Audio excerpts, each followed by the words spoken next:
views expressed on this program are those of the hosts, guests, and callers, and are not necessarily those of this station, its management, or other advertisers. You're listening to Transformation Talk Radio.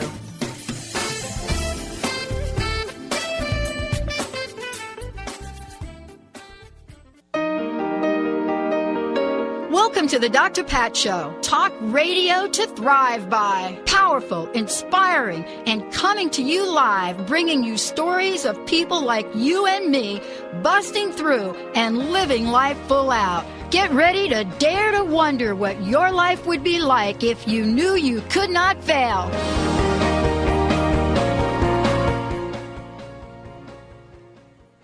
Hey everyone, oh my gosh, this is so incredible.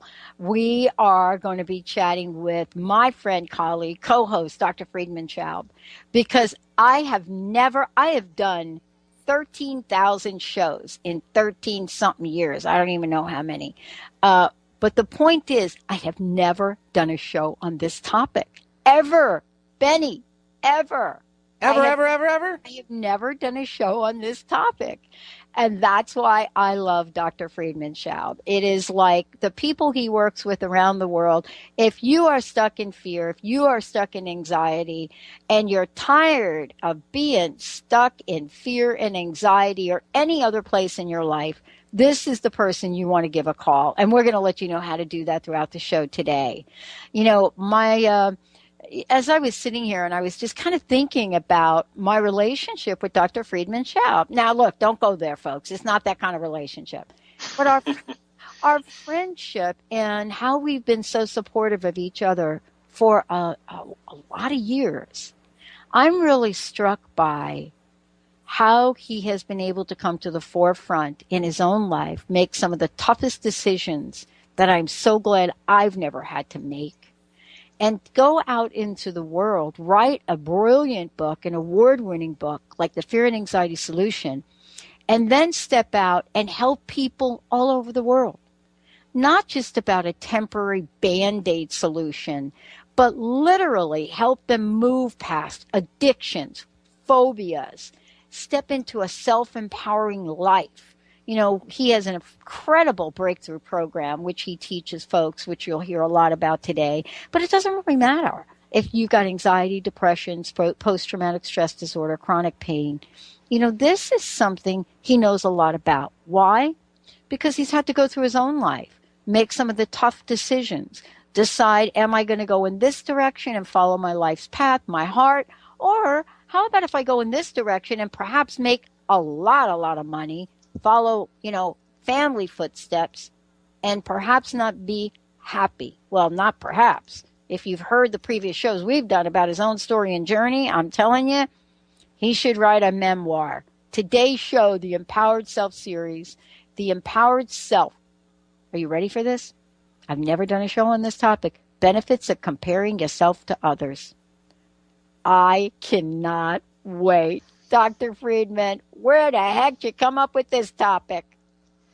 Well, I'm a master in comparing myself with others, so I definitely had to find a twist on it, making it positive. No, but seriously, I think, everything, there are two sides to the story, and I want to also talk about the downsides of comparing yourself with others, which I think most of us are aware of.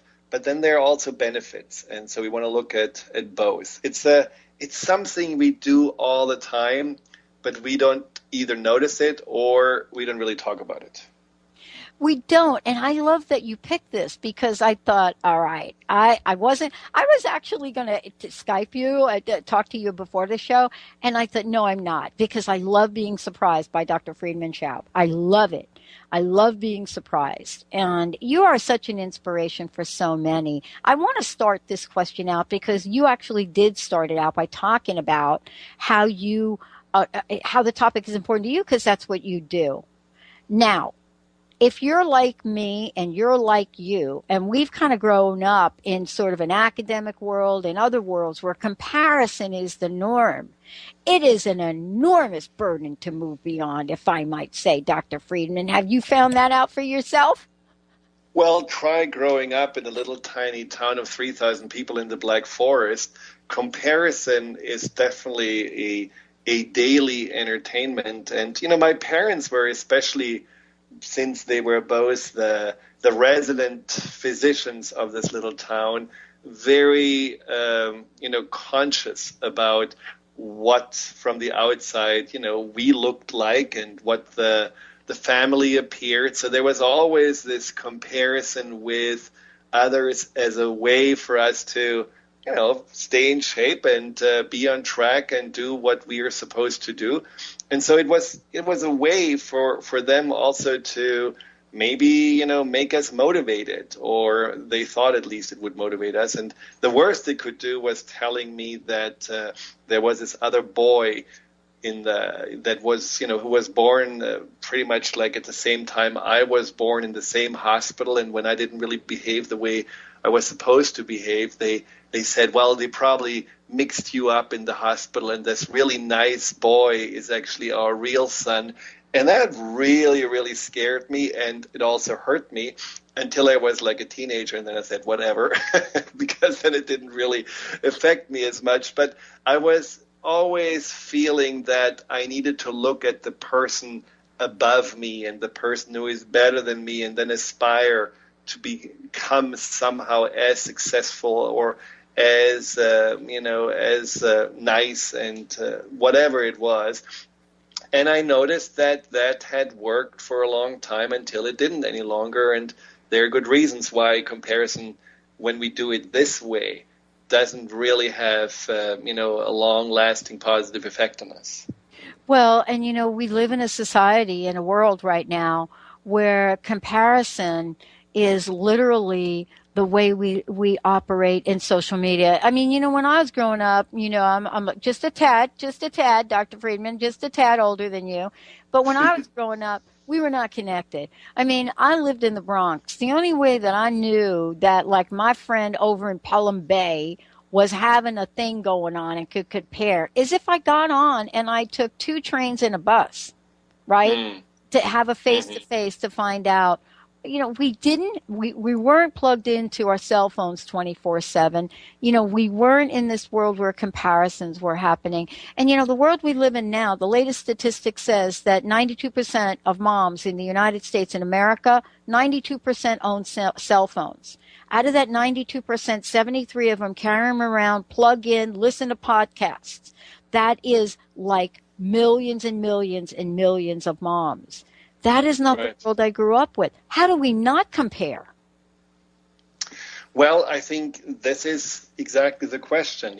What is actually the way of comparing ourselves? Because comparing ourselves is actually very natural. I wasn't necessarily there when the Stone Age people were in their caves and looking how one guy was maybe slaughtering an animal, and then they were thinking, well, maybe I should do it this way. I mean, we definitely have comparison also as a learning tool, and we are not, the lone wolves in the world. We are actually tribal people who need to somehow relate to each other. And so there is a place for comparison. But then there is also what you just mentioned, the comparison that is actually an unrealistic way of comparing ourselves. There was actually an interesting study that was done about earnings, and basically people were surveyed about their level of happiness in regard to how much money they made. And what they found is that people that lived in a neighborhood that was, let's say, on average on the median $70,000 a year, and they made $100,000 a year, those people really felt good about themselves. Were they happy because all their neighbors made a little bit less? And then they interviewed people that made $150,000 a year, but they lived in a neighborhood where people made $200,000 or $250,000 a year, and those people were significantly unhappier because they made less money than those around, which, basically led to someone saying that men don't really desire to be rich. They just want to be richer than the others. And that's really what comparison does to us. We are looking around and we are seeing what we don't have, especially with social media. And then we believe that is normal And so we should have that too. And that is where the unhappiness, and even especially with social media and young people, depression comes in. There is a high correlation between how many hours a person spends on social media and their level of depression. And that's especially around college students, as a study in Scotland showed. And I think that's something to really be concerned about. Are we comparing ourselves to a fiction, a false reality? And are we assuming in that moment, well, this is how it's supposed to be, and this is how we are supposed to be, and we cannot measure up? How can we actually get there? And that makes us fundamentally unhappy and discontent. And we are really looking at rises of unhappiness and discontent at disproportionate levels right now.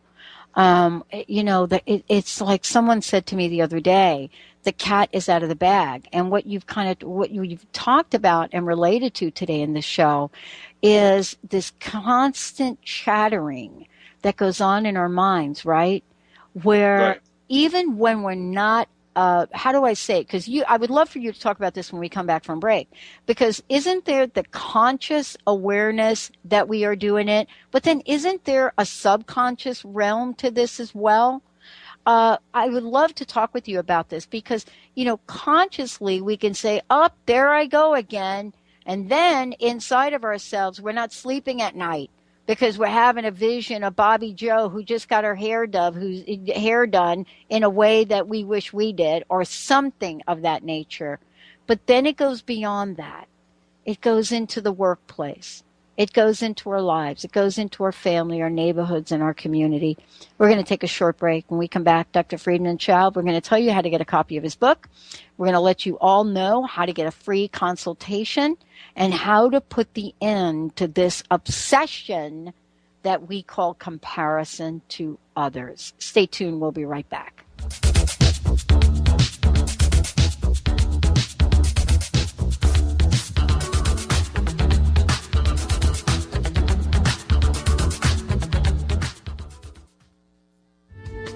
The preceding audio was via a Skype call. Tune in to The Truth is Funny with Colette Steffen each Wednesday at 8 a.m. Pacific, 11 a.m. Eastern on TransformationTalkRadio.com. This hit show will have you thinking outside the box and riding the wave of infinite potential. Join Colette on the Higher Self Network, inspiring listeners to shine their brilliance and ensure success while roaring with laughter as they recognize the humor of the giant cosmic joke. Visit TheTruthIsFunny.com. Called the Oprah of radio by her listeners, award-winning host Dr. Pat Baccili is blowing the doors off of traditional talk radio. Get ready for an energizing delivery and powerful interviews with leaders in the field of human potential. Dr. Pat's fresh, new perspective on living life full out has catapulted her show to the top of talk radio. Tune in and Dr. Pat will help you thrive instead of merely survive. Visit thedrpatshow.com. That's THEDRPatshow.com for listening times in your area. How would you like increased health and vitality? How would you like to avoid the onset of disease as well as slow the aging process? This is all possible through a simple, safe, and natural process. Every day we are either moving toward wellness or away from wellness. Hi, I'm Mary Jane Mack. I'd like to be your partner in achieving optimal health. Contact me now at maryjanemack.com or call 425-392-0659. Visit maryjanemack.com. Tune in each Wednesday at 1 p.m. Pacific Time, 4 Eastern Time on Transformation Talk Radio to Limelight Radio with Katina Makris. This is an inspirational, cutting-edge radio show educating worldwide listeners on a diversity of Lyme disease-related topics. Each week, Katina will interview some of the world's leaders in health, wellness, spirituality, and human potential. For more information, visit limelightradio.com. Tune in to the hit show Masters Chambers with your trusted friend Connie Fife. Mondays, 1 p.m. Pacific, 4 p.m. Eastern on TransformationTalkRadio.com. Each week, Connie will connect you with the best of the best thought leaders from around the globe to share their strategies and best practices. Getting better together To book Connie, visit ConnieFifeSpeaks.com. Naturopathic doctor, founder of the Martha's Vineyard Holistic Retreat, and author of the New York Times bestseller 21 Pounds in 21 Days, Dr. Ronnie DeLuce has helped tens of thousands of people, including celebrities and athletes, with her message of lifestyle change. Now Dr. Ronnie DeLuce wants to help you. You too can be saved. Email Dr. Ronnie DeLuce at info@ronniedeluceonradio.com and visit mvholisticretreat.com. Dr. Ronnie DeLuce, your partner in wellness. The following audio is via a Skype call.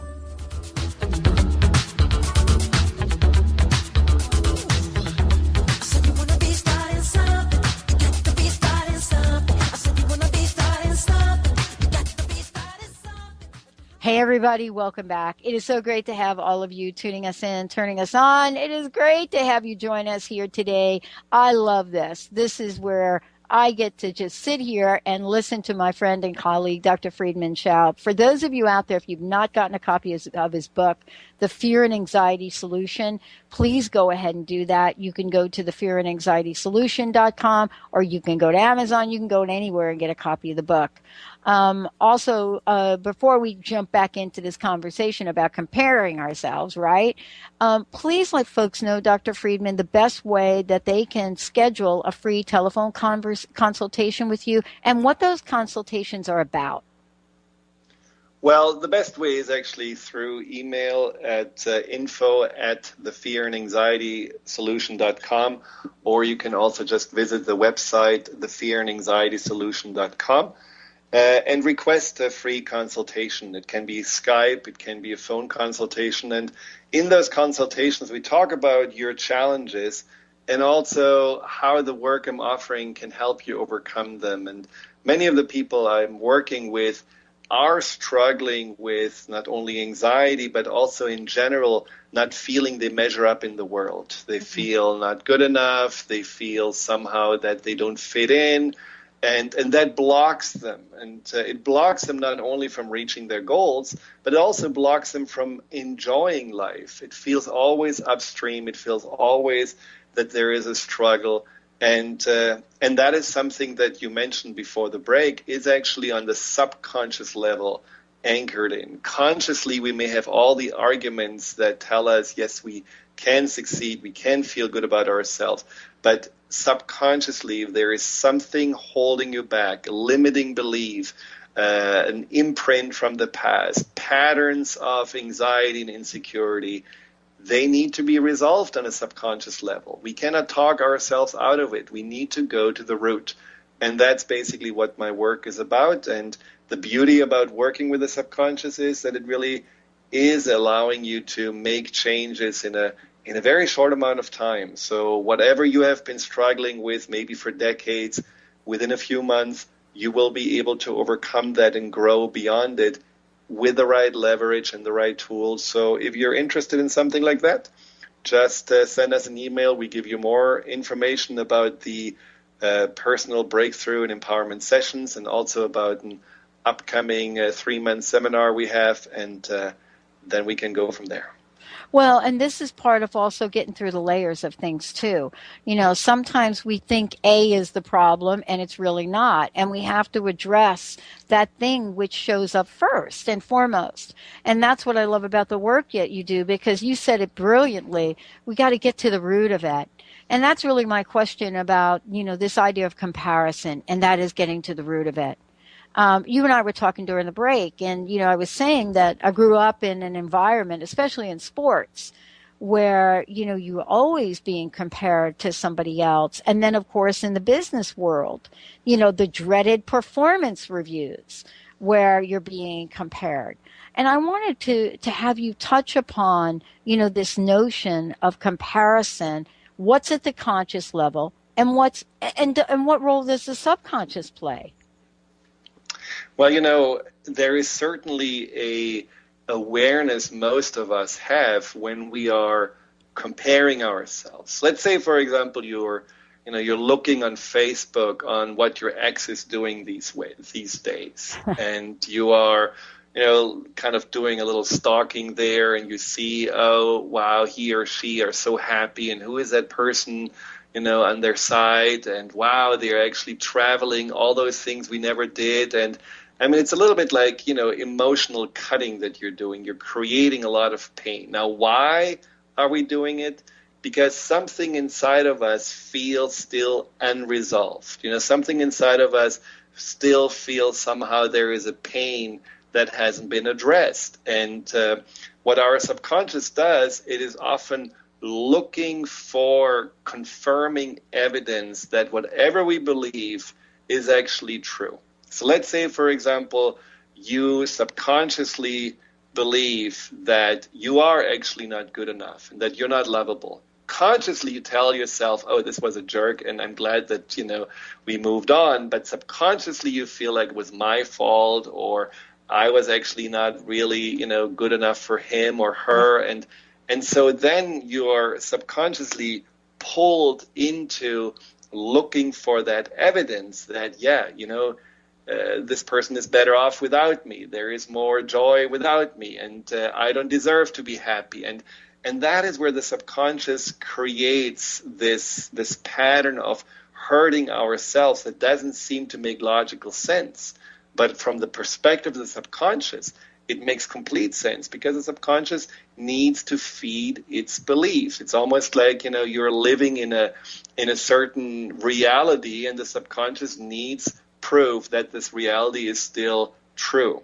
Partially, the subconscious does that to protect you. It's like basically when you are feeling you have enough pain, then you won't put yourself out there again into another relationship and getting more pain. So when you put yourself down and you feel actually, I messed up again, and it showed again that, I'm not worthy of love, then you're going to be probably more locked into this little tiny place of your life, and you won't go out and put yourself into harm's way again. So that's kind of the deeper interest of the subconscious, to create some kind of a protection.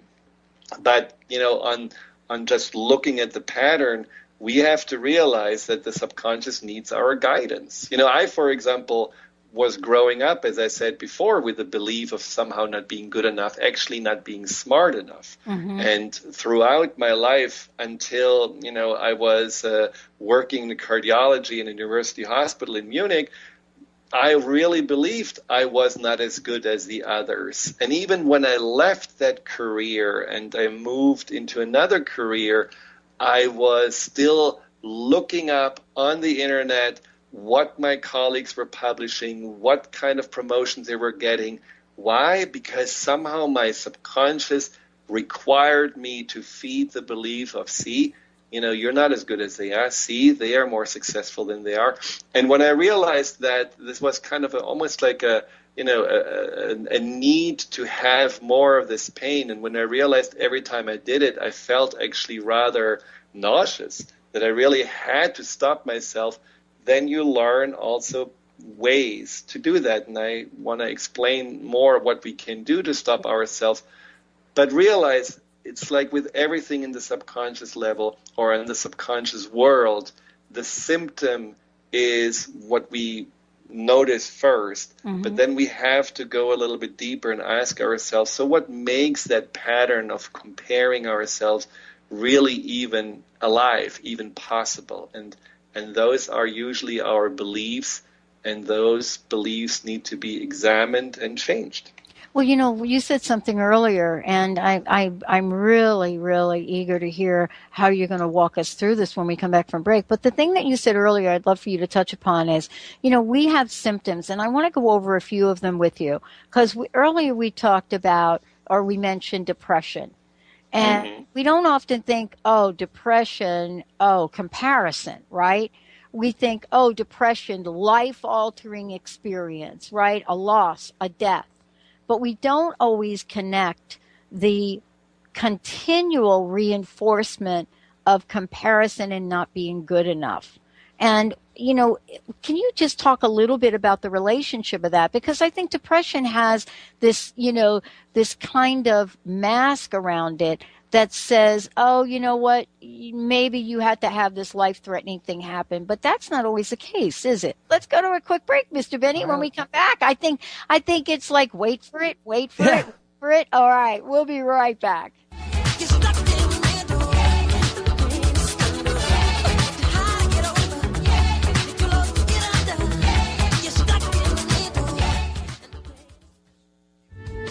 The preceding audio was via a Skype call.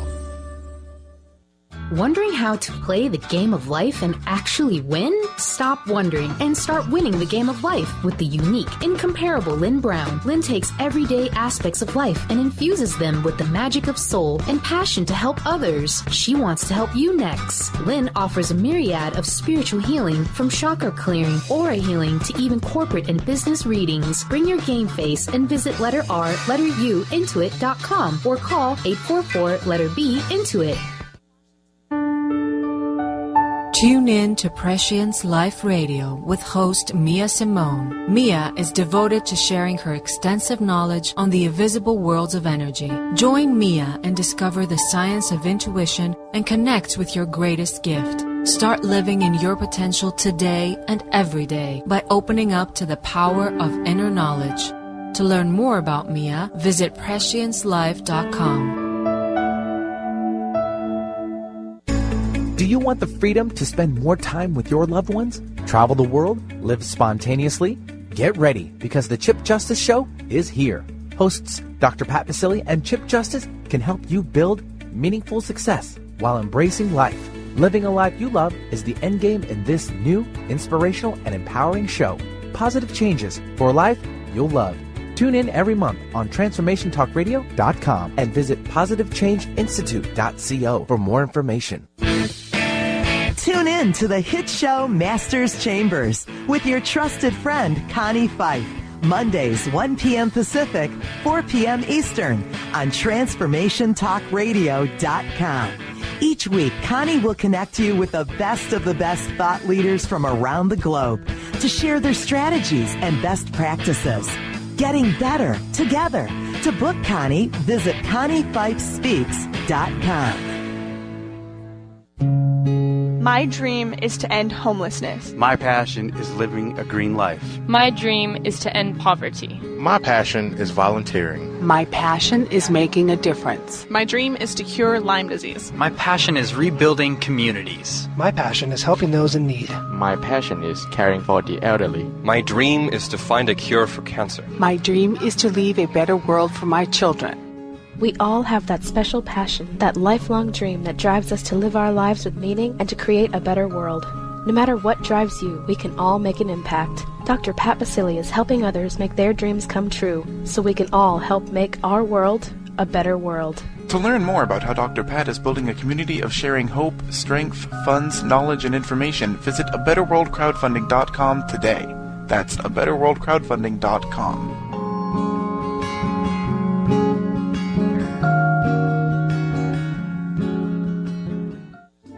The following audio is via a Skype call.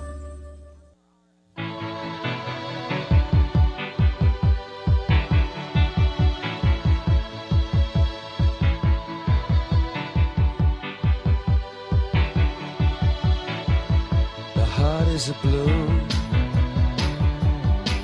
shoots up through the stony ground.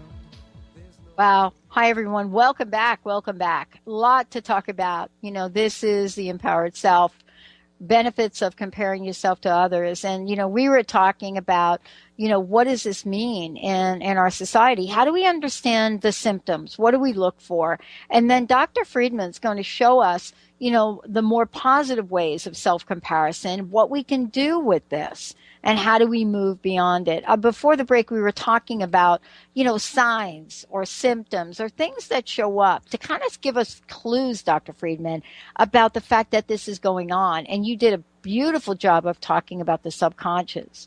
And so I would love for you to talk a little bit about, you know, how these comparison experience lead us down a dark hole, but you know, are there ways for us to look at more positive ways of self-comparison, and what are the benefits from that?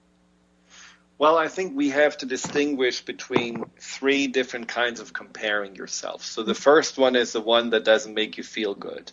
That's the one when you look up at that what you don't have, or, as you mentioned, go into this winning or losing mode. You know, this idea of, well, I'm either being the one who wins it all or I'm not worth mentioning.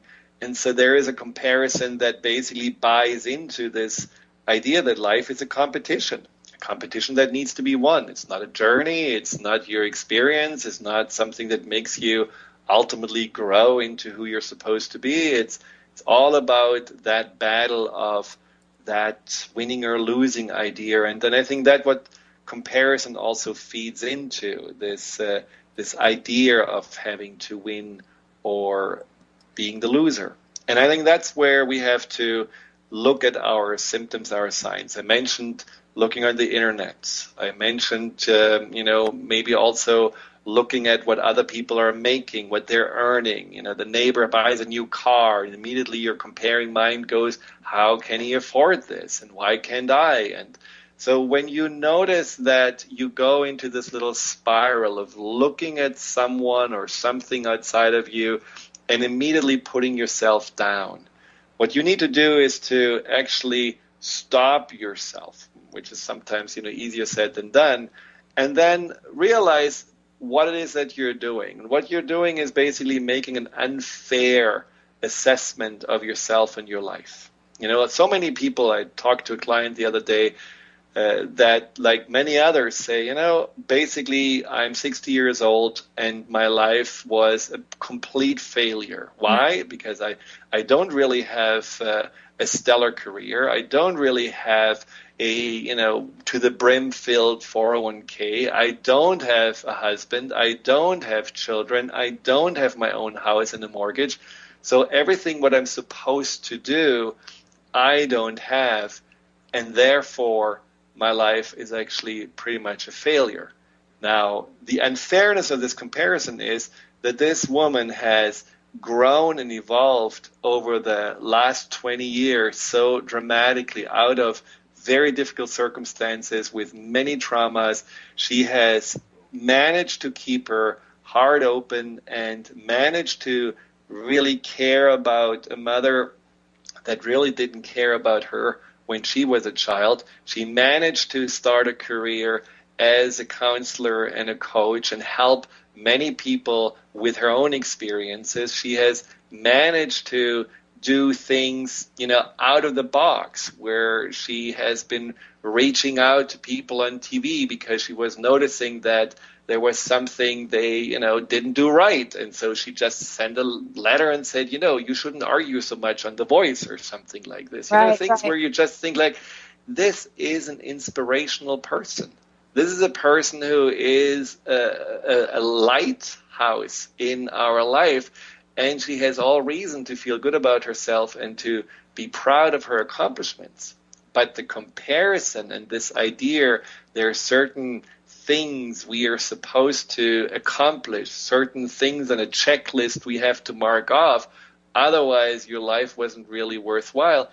That is what creates a deep sense of unhappiness inside of her. And I think most of us relate to that we don't really look at how much do I actually feel happiness, or how much do I really feel I have learned and evolved, versus saying how much have I really accomplished, or how much status or recognition have I gained.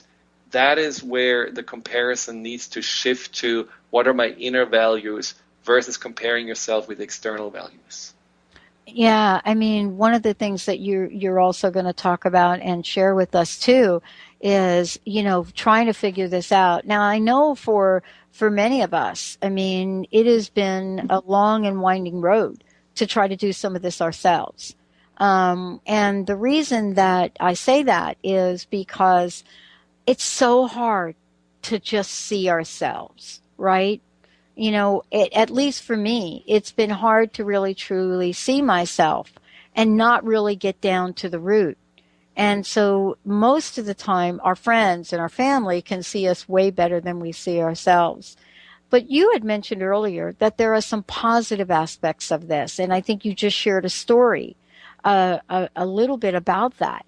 I don't think you're saying not to look at things with with an eye that, has us say, what do I think of this or that? That's not what you're saying. That's not the kind of comparison you're talking about here.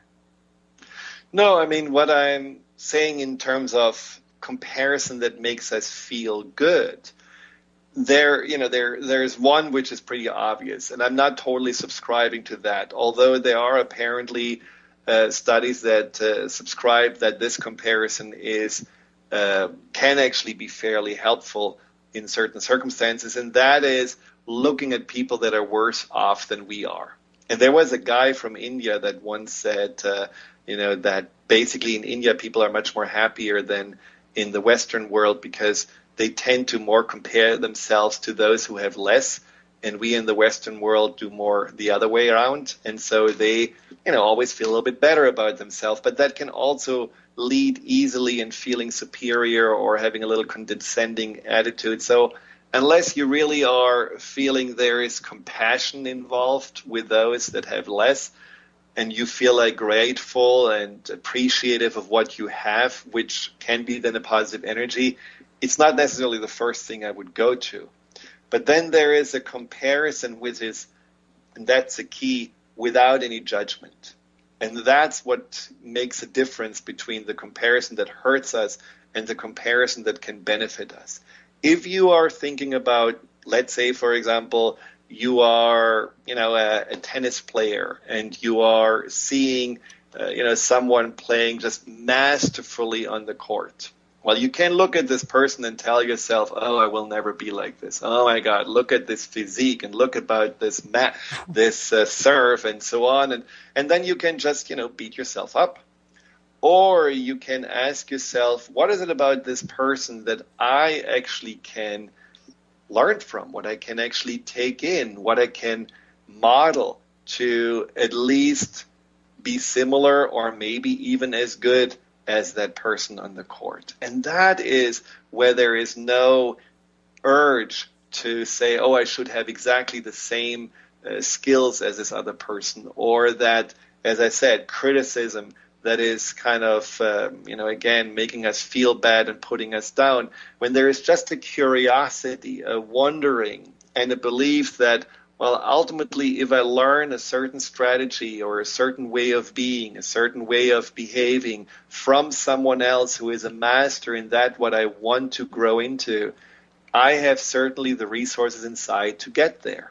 And that is really something I find incredibly inspiring, because there are people out there that we deeply admire, people that went through adversities, people that, I often work with clients that have physical problems, and they come to me with the, desperation of having read on the internet that, basically there's nothing anyone can do. And I always tell them, well, look for people that actually have been able to heal themselves. Try to connect to those that actually have been able to make a difference or found the resources to outgrow certain challenging situations, and try to learn from them. What do they do? How do they think? What is their approach? How do they maybe eat? Or what do they put into their mind to get there? And when you do this, you will actually see that everyone can be a teacher for you. The people that you used to compare yourself with, that you felt bad about because you're not like them, all of a sudden they are not the enemy. They're actually teachers. And there will be you also a teacher to others, because there are many people that probably compare themselves to you. And so then it's actually a mutual beneficial relationship, and not a relationship that built on you have to win, you have to have once over, otherwise, you're a loser. Yeah, and this is really kind of interesting, because we walk around making comparisons, and we talked about this earlier. We talked about the idea that we look at others, and openly we hear this now with people, not just in the social media, but people in those modes of comparison. The whole idea of looking at somebody and calling them a loser was never in existence 20 years ago. I mean, we wouldn't even be joking about that right, Dr. Friedemann? And then now all of a sudden there are multi-generational groups of people that jokingly tease each other about being a loser, as if it has no impact. And, the very nature in that of saying to someone, loser, right, it automatically says not only are you comparing yourself to them, but there's got to be something right inside of oneself that is projecting that out there in the world of never really feeling like they could accomplish something. And so how do we move beyond this idea of comparison so we can truly emerge as the people or the person that we were meant to be? Well, it's definitely this changing of that mindset around comparison, which I think not condemning it necessarily, but really using it for our benefit. And let's say, for example, one of the first steps to take is to no longer buy into the losing, winning, competition paradigm, but really say, okay, if I'm going to approach life from today on, I will see it as the journey I'm on. I'm going to see it as the adventure. I'm going to see it as that basically opportunity for me to grow and evolve. In that moment, there is no winner or loser. There is no only information you can get. And then you're going to see something, and something inside of you says, well, isn't that person better? Or don't they have a better life? Or are they not more successful? And then you can, of course, ask yourself, well, what does that mean about me? Does that mean I can never be like this person? Does it even mean that I want to be like this person? Or does it simply mean that something inside of me needs a little reassurance that says, well, you know what? This is all wonderful, but that's not what I'm aiming for. I would love to drive a Ferrari, but it's not necessarily what I want, because I'm happy to have my 4 kids in a minivan. And in the Ferrari, there would only be, me and maybe the little toddler, and that's it. That fits not really into my lifestyle. Really also seeing the comparison as an opportunity to get back on your priorities and really get stronger about the feeling of, well, what I have is actually what I chose to have, and that is actually enough for me, and I can appreciate it, and I can enjoy it, and I can feel proud of it. Sometimes the contrast can actually be helpful to be more committed to what is, rather than feeling so pulled into what isn't. And so comparison also in that regard can be a benefit, because you can feel more, okay, I know there is this, guy who has this girlfriend who is 20 years younger, and he seems to be all happy and has everything he wants. But right now I can actually look at my relationship and really appreciate the history we have and how we can look eye to eye and how we can feel connected throughout those years. And you can bring yourself back to what makes you truly happy and fulfilled. So I think comparison is just information that we can learn from, that we can learn to appreciate from, that we can learn to let go from. It's just us who will have to decide what to do with that information. Well, and this is why I like talking about this with you, is because there is an end game to this.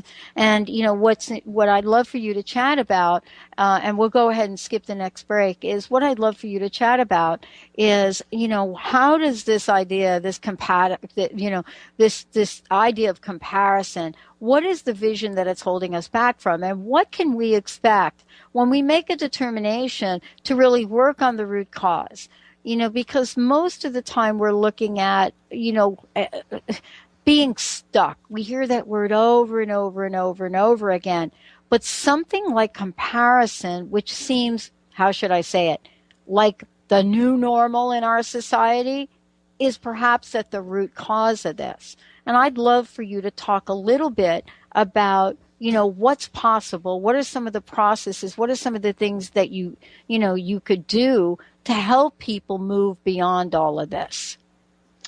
I think about a client of mine who had a really strong case of comparison because, like me, he also grew up in an environment where comparison was just a way to motivate him, and that just stuck with him even into his 50s, when he had a very successful career, but somehow always felt that, well, these colleagues are more liked by the boss and they are more somehow productive or efficient, and the others have more, like say a bigger house or anything that he could somehow make him feel not good enough about, he used to reinforce that belief. And it really brought him to his knees, because from feeling first, motivated and driven and trying harder, but because there was never really any end to it, like you said,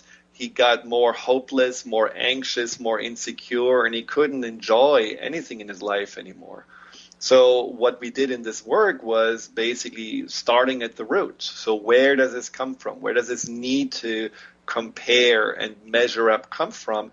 And ultimately it came from that feeling that if he doesn't do it, he is not loved, he's not liked. His parents were very clear that there are certain conditions for him to be accepted. Not that they really wanted to put pressure on him in this way and make him feel bad. They did the best they could. They had the idea that this is what he needs to really get to the success he deserves. But for him as a sensitive person, he took it very personally, and he fundamentally felt only if I have a certain level of success, I'm acceptable and I'm lovable. And so we were working on a subconscious level on that pain that he was carrying with him for a long time, on that confusion on why the parents did what they were doing. And we were literally resolving all this emotional baggage on his history in one session, because that's what's possible on a subconscious level, so that he finally felt like resolved, that the subconscious finally had a clean slate. The past was no longer bleeding into the present. It was actually done. And now, after he had that kind of reboot on a subconscious level, he could actually decide, what are my values? What is important to me? What do I believe is success? And how can I actually see myself clearly as a good, lovable person? And so he widened his perspective and let all the good things in.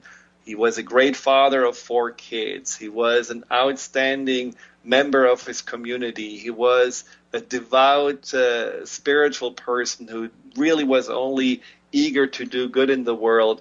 And he was even someone who was still very deeply caring about his family, even though he felt always that they didn't really care that much about him. So all the things that he did kind of take for granted or ignored, he was able to finally let in. And then we defined and redefined his version of himself, his identity, and really made him have a, kind of a mission statement for himself, what kind of person he is and what he wants to grow into.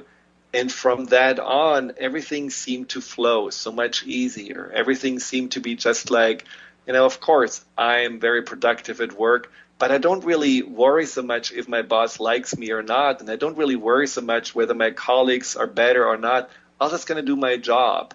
And from that sense of feeling grounded and centered and feeling I'm the creator of my own reality, actually his performances excelled, and he got more recognition than ever before, and he was able to actually have everything, a bigger house and a girlfriend and everything he wanted to, because he felt much more it came from within, from a fullness. I want to share this with the world versus feeling there is a lack, and I always have to somehow prove to myself that I'm lacking or prove to myself that I'm not lacking.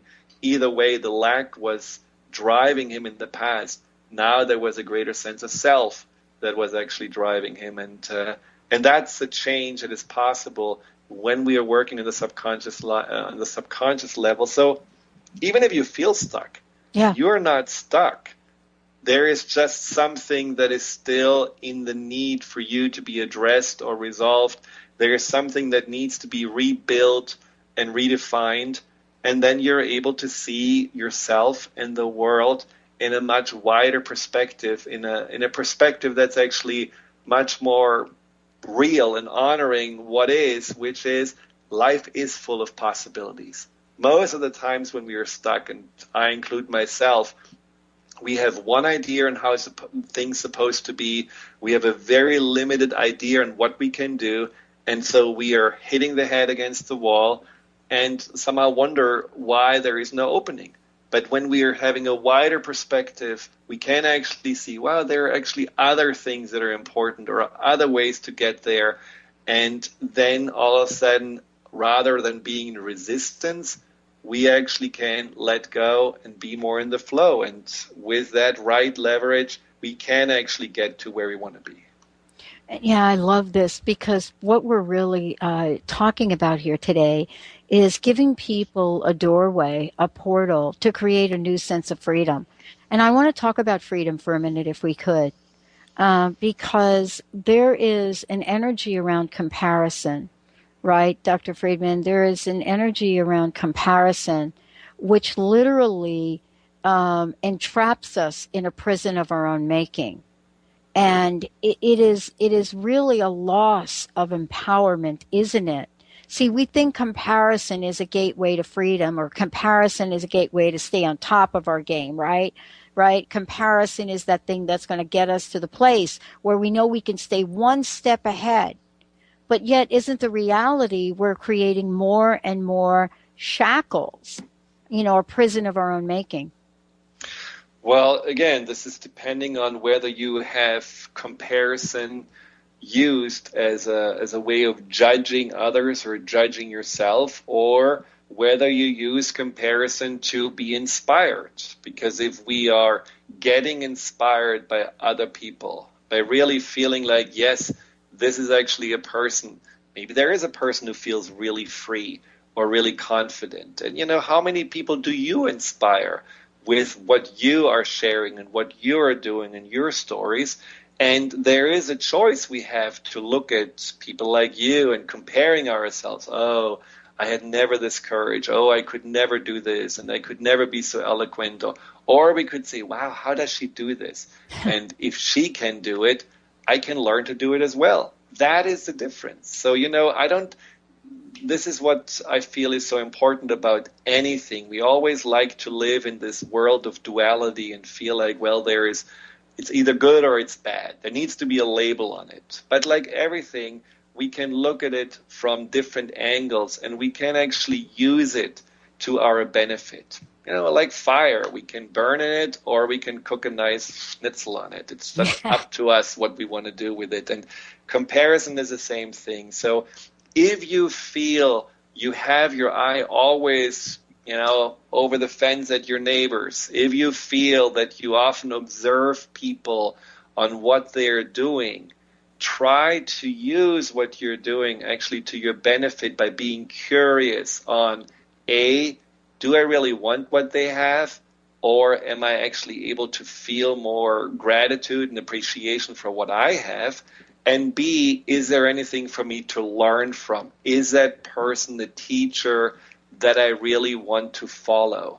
And that's a really interesting question also for the teenagers or the young people that may feel like sometimes, they compare themselves to the cool ones and the rebels or the ones that are really just over the top. And then you ask yourself, is that really who I want to be? And is that really the teacher for me that can guide me forward on my life to greater happiness and fulfillment? And often you may say, well, it looks cool and certainly gets a lot of recognition, but it's really not what I want to be. And it's certainly not someone that I feel can teach me a lot. And it just takes the edge off. And then it can also help you to maybe focus on something that really is more in alignment with yourself and your path.